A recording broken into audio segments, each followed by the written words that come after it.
Hello everyone, আসসালামু আলাইকুম। আপনারা সবাই কেমন আছেন? আশা করি ভালো আছেন। এই তো আজকে আমি একটা রান্না নিয়ে আসলাম। এখানে তেলাপিয়া মাছ পুকুর থেকে তুলেছে, তেলাপিয়া মাছ বাড়ি থেকে পাঠিয়েছে। কেটে ধুয়ে পরিষ্কার করে নিয়েছি। তেলাপিয়া মাছ দিয়ে কি দিয়ে রান্না করব। এই তো বেগুন আলু কেটে নিয়েছি।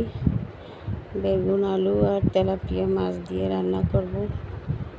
মাছে লবণ হলুদ মেখে নিয়েছি ভাজার জন্য, ভাজতে দেব।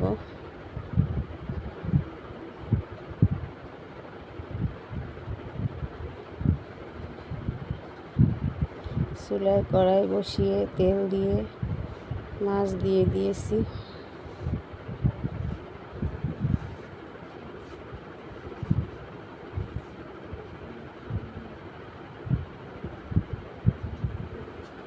মাছ ভাজা হয়ে গেছে। অন্য একটা কড়াই দিয়ে তেল দিয়ে মশলা দিয়ে দিয়েছি।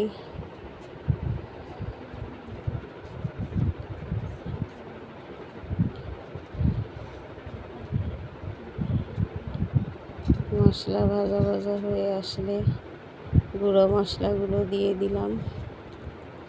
মরিচের গুঁড়া, হলুদের গুঁড়া, জিরার গুঁড়া, ধনিয়া গুঁড়া।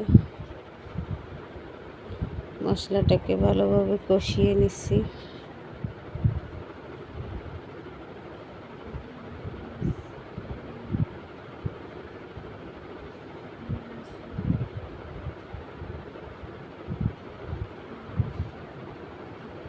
মশলা কষানো হয়ে গেলে বেগুন আলু কেটে রেখেছিলাম দিয়ে দিলাম কষানোর জন্য। ভালোভাবে কষিয়ে নিচ্ছি বেগুন আলু।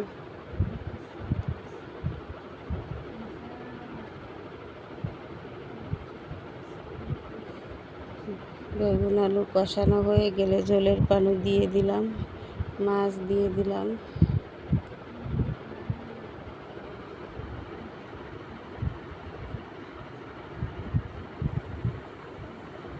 অনেকক্ষণ জাল করার পরে হয়ে আসছে তরকারি।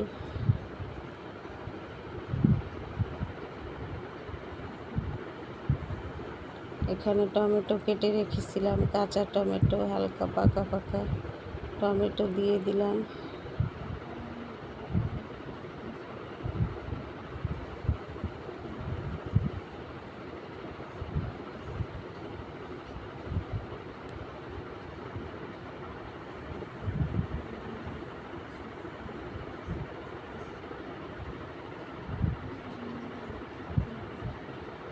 এই তো হয়ে আসছে আমার বেগুন আলু টমেটো দিয়ে তেলাপিয়া মাছ রান্না। কেমন হয়েছে রান্নাটা কমেন্টে জানাবেন, লাইক শেয়ার করে দিবেন।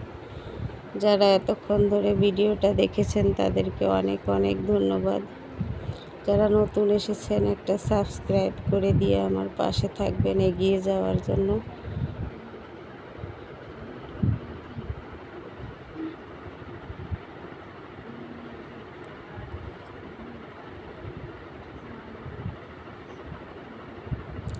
আজ এ পর্যন্ত, আল্লাহ হাফেজ।